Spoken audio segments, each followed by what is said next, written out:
હું પ્રવીણ વરસાદની અપડેટથી બુલેટિનની શરૂઆત કરીએ। આજે પણ રાજ્યમાં મોટાભાગે વરસાદી માહોલ છવાયેલો રહ્યો। સવારે 6 વાગ્યાથી 12 કલાક સુધીના આંકડા પર નજર કરીએ તો 120 તાલુકામાં વરસાદ વરસ્યો। સૌથી વધુ નર્મદાના નાંદોદમાં 8.9 ઇંચ જેટલો વરસાદ વરસ્યો તો તિલકવાડામાં 7 ઇંચથી વધુ વરસાદ, દાહોદમાં 7 ઇંચ, પંચમહાલના શહેરા, વલસાડના વાપી અને છોટાઉદેપુરના જેતપુર પાવીમાં 6 ઇંચથી વધુ વરસાદ વરસ્યો। જોકે શહેરામાં 4 થી 6 2 કલાકમાં જ મોટાભાગનો વરસાદ વરસી ગયો। રાજ્યમાં 21 તાલુકામાં 4 ઇંચથી વધુ વરસાદ ખાબક્યો છે, જ્યારે 4 થી 6 વાગ્યા સુધીમાં એટલે કે 2 કલાકમાં પંચમહાલના શહેરાની જે વાત કરી તેમાં 5 ઇંચ જેટલો વરસાદ નોંધાયો। મહીસાગરના લુણાવાડામાં 4.5 ઇંચ વરસાદ નોંધાયો।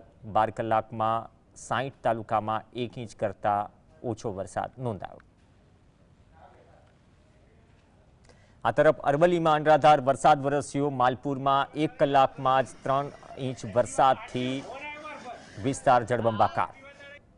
મુખ્ય બજારના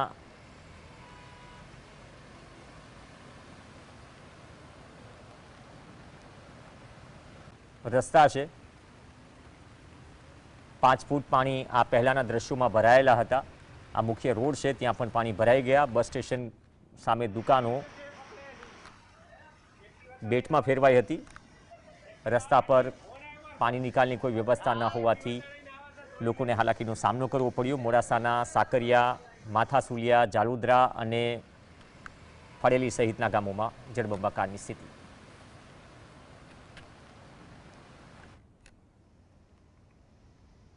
આ તરફ અરવલ્લીના મોડાસાના મોતીપુરામાં વરસાદી પાણી રહેણાંક વિસ્તારોમાં ઘૂસ્યા। વરસાદી પાણી કેનાલ પર ફરી વળ્યા બાદ કેનાલ તૂટી અને પાણી ઘરોમાં ફરી વળ્યા। 1000થી વધુ વસ્તી ધરાવતા મોતીપુરા ગામમાં 200 જેટલા ઘર બેટમાં ફેરવાયા હોવાની વિગતો છે। મોતીપુરા કેનાલ પાસેથી પસાર થતા બાઇક પાણીમાં તણાયું હતું। બાઇક ચાલકનો આબાદ બચાવ।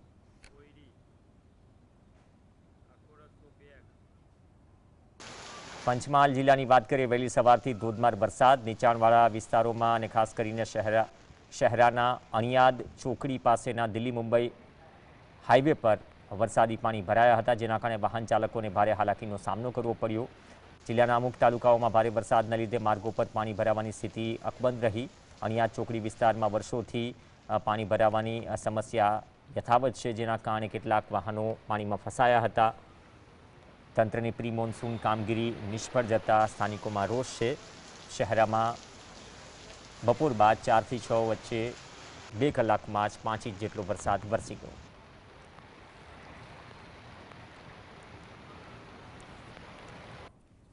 આ તરફ સુરતમાં ભારે વરસાદ બાદ ખાડીઓમાં આવેલા પૂરના કારણે 3 બાળકો ખાડીમાં પાણીમાં તણાયા હતા। ફાયર વિભાગે તાત્કાલિક રેસ્ક્યુ કરી 2 બાળકોને સુરક્ષિત રીતે બચાવ્યા, પરંતુ 1 બાળક હજુ લાપતા છે।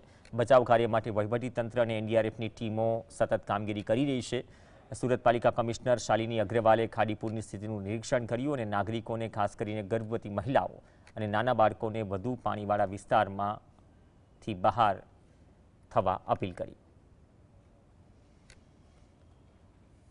3 બાળક હતા, આમાંથી 2 બાળકનું ફાયર વિભાગ દ્વારા રેસ્ક્યુ કરવામાં આવ્યું છે અને એક જે બાળક છે એમની શોધખોળ ચાલુ છે। પણ આપના તરફથી હું ફરીથી સુરત શહેરના લોકોને અપીલ કરીશ, કાલથી અમે સતત અપીલ કરી રહ્યા છીએ કે અત્યારે ભારે વરસાદના કારણે તાપી નદીના કિનારા ઉપર કે સમુદ્રના કિનારા ઉપર કે ખાડીના કિનારા ઉપર કે કેનાલ વગેરેના કિનારા ઉપર લોકો અવરજવર ના કરે, બ્રિજીસના ઉપર અવરજવર ના કરે અને ખાસ કરીને બાળકો, senior citizens, pregnant women, socially abled લોકો અવરજવર ના કરે।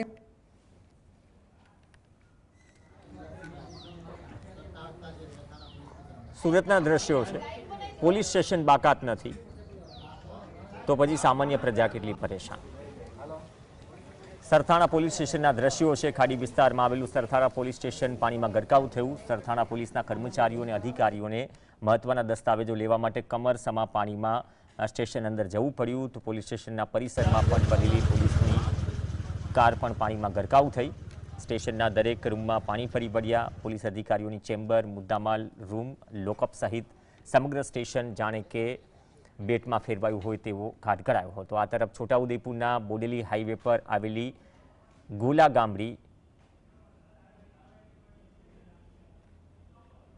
પોલીસ ચોકી પણ પાણીમાં ગરકાવ થઈ હતી, જેના કારણે વાહન ચાલકોને ભારે હાલાકીનો સામનો કરવો પડ્યો. રસ્તા પર ઊભેલી લારીઓ પણ પાણીમાં ગરકાવ થઈ હતી. સ્થાનિકો અને વાહન ચાલકોને પાણીમાંથી પસાર થવાનો વારો આવ્યો.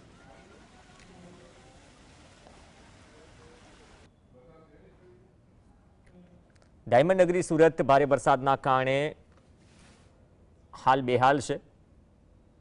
ડાયમંડ સિટી લેક સિટી બની ગયું છે. છેલ્લા 24 કલાકમાં આવેલા ભારે વરસાદના કારણે રીતસરનું સુરતને ગમરોડી નાખ્યું. વિસ્તારનું નામ લેવાની જરૂર નથી, મોટાભાગના વિસ્તારોની આવી હાલત છે. કાપડના વેપારીઓને પણ આ સ્થિતિના કારણે ભારે નુકસાન થયું.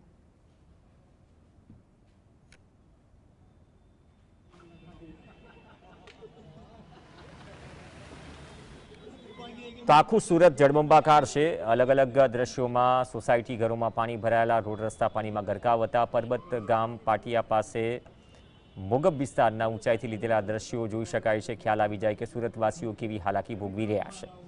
આખે આખો માર્ગ જળમગ્ન છે. પેટ્રોલ પંપ સહિતના એકમો પાણીમાં ગરકાવ છે. બીઆરટીએસ કોરિડોરમાં પણ પાણી ભરાઈ ગયા.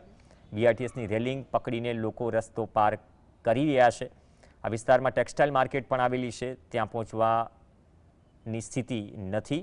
પાણીમાં લોકોના વાહનો બંધ થઈ જતા મુશ્કેલી ઓર વધી. મગોબ વિસ્તારની સ્થિતિ જોઈને ચોક્કસ કહી શકાય કે સુરતનો પ્રી મોન્સૂન પ્લાન, કોર્પોરેશનનો પ્રી મોન્સૂન કામગીરીનો પ્લાન પાણીમાં ગરકાવ થઈ ગયો. સુરતવાસીઓની આ સ્થિતિ જોવા માટે ન તો કોઈ અધિકારીઓને દરકાર છે, ન તો કોઈ પદાધિકારીઓ ફરક્યા. ખાડીની આ સ્થિતિ દર વર્ષે સર્જાય, તેના નિકાલ માટે કરોડો રૂપિયાના ખર્ચા થયા, છતાં આ સ્થિતિમાં કોઈ સુધારો થઈ શક્યો નથી. એવું લાગે છે કે પ્રજાના પરસેવાના ટેક્સની કમાણી આ જ રીતે દર વખતે પાણીમાં વહી રહી છે. જિલ્લા શિક્ષણ અધિકારીએ તમામ શાળાઓને બંધ રાખવા અને વિદ્યાર્થીઓને હાલાકી ન પડે તેની તકેદારી રાખવા સૂચન કર્યું છે.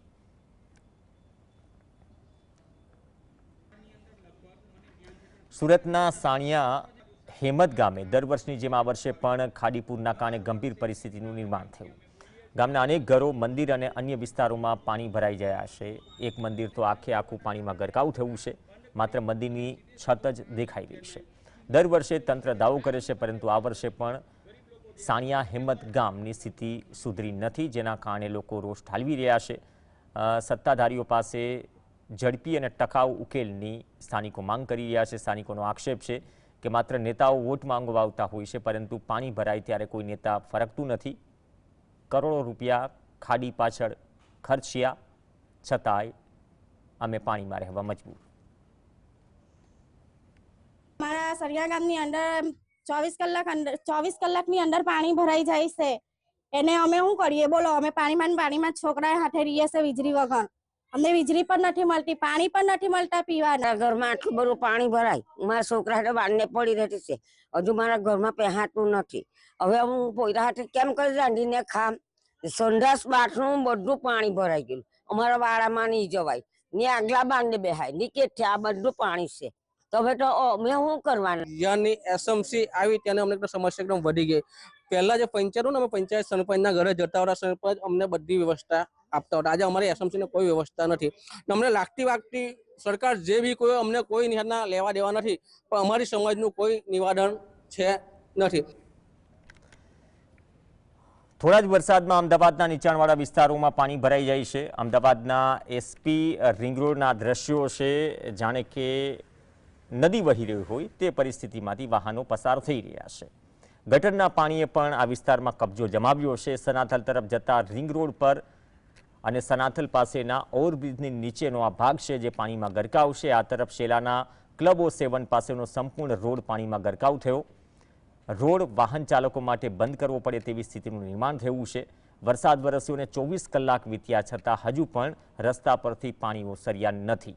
શેલામાં હજુ પણ ઘૂંટણસમાં પાણી જોવા મળી રહ્યા છે. શેલા વિસ્તારમાં વરસાદી પાણીની સાથે ગટરમાંથી પાણી બેક મારતા સ્થાનિકોની હાલત કફોડી છે.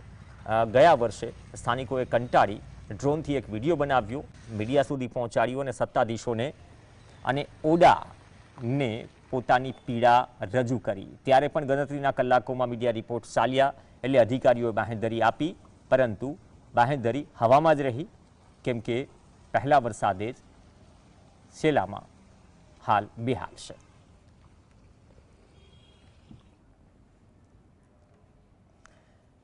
છોટાઉદેપુરના સંખેડા અને હાંડોદને જોડતા રસ્તા પર 5 ફૂટ સુધી પાણી ભરાઈ જતા વાહન ચાલકો અટવાયા હતા. હાંડોદ ચોકડીએ સંખેડાને જોડતો મુખ્ય રસ્તો છે. વડોદરા જતા વાહનો પણ આ હાઈવે પરથી પસાર થાય છે. આ હાઈવે પરથી એસટી બસ પસાર થઈ ન શકતા કલાકો સુધી બસ પડી રહી અને બસ ચાલક પાણી ઉતરવાનું રાહ જોતા રહ્યા.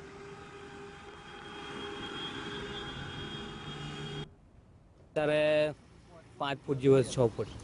શું મુશ્કેલી પડે છે? બસ કંઈ નહીં, આ રોડ બંધ થઈ જાય છે, બીજું કશું છે નહીં. અને મોટા વાહનો પણ મોટા વાહનો નીકળે પણ નાના વાહનો નહીં નીકળતા. આ બસ પણ ઊભી છે રાહ જોઈ. હા, એટલે બસ પણ નથી નીકળતી. ના, બસ બી નહીં નીકળે.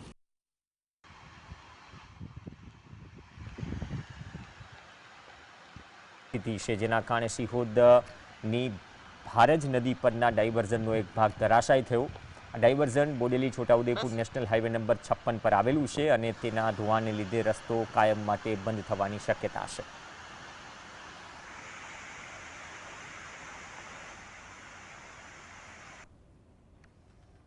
ભાવનગરના સિત્સર વર્તેજ ગામને જોડતો બ્રિજ એક તરફથી બેસી ગયો. હજુ 2-2.5 માસ પૂર્વે તૈયાર થયેલો બ્રિજ લોકોના ઉપયોગ માટે લોકાર્પણ થયું. મહાપાલિકામાં નવા સમાવિષ્ટ કરવામાં આવેલા સિત્સરને વધુ સારો બ્રિજ મળે એ માટેની કામગીરી થઈ હતી. જોકે 3.39 કરોડના ખર્ચે તૈયાર થયેલો આ બ્રિજ એક તરફથી 2 ઇંચ જેટલો બેસી ગયો.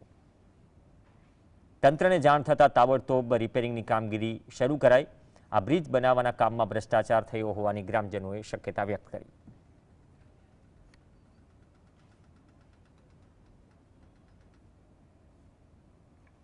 ગુજરાતમાં છેલ્લા 2 દિવસથી ભારે વરસાદ વચ્ચે ધોરણ 10 અને 12ની પૂરક પરીક્ષા ચાલી રહી છે. શિક્ષણ વિભાગે વરસાદના કારણે વંચિત વિદ્યાર્થીઓ પરીક્ષા પૂરી થયા બાદ ફરીવાર પરીક્ષા આપી શકશે, જે માટે ગુજરાત બોર્ડ દ્વારા ખાસ વ્યવસ્થા કરવામાં આવશે. શિક્ષણ પ્રધાન પ્રફુલ પ્રાંસેરિયાએ કહ્યું કે સમગ્ર ગુજરાતમાં મુશળધાર વરસાદ વરસી રહ્યો છે. કેટલાક શહેરોમાં 24 કલાકમાં 10 થી 12 ઇંચ વરસાદ વરસ્યો, જેના કારણે તમામ જગ્યાએ વરસાદી પાણી ફરી વળ્યા. સંપૂર્ણ અવરજવર બંધ છે. એવામાં 10 અને 12 બોર્ડની પૂરક પરીક્ષા ચાલી રહી છે અને અનેક વિદ્યાર્થીઓ પરીક્ષા આપી શક્યા નથી. જેથી શિક્ષણ વિભાગ દ્વારા નક્કી કરવામાં આવ્યું છે કે જે વિદ્યાર્થીઓ પરીક્ષા આપી શકે છે તે આપશે જ અને જાહેર કરેલા ટાઈમ ટેબલ મુજબ જ પ્રક્રિયા શરૂ રહેશે. જોકે જે વિદ્યાર્થીઓ પહોંચી ન શકે તેમના માટે પરીક્ષા પૂર્ણ થયા બાદ ફરીથી પરીક્ષા લેવાશે.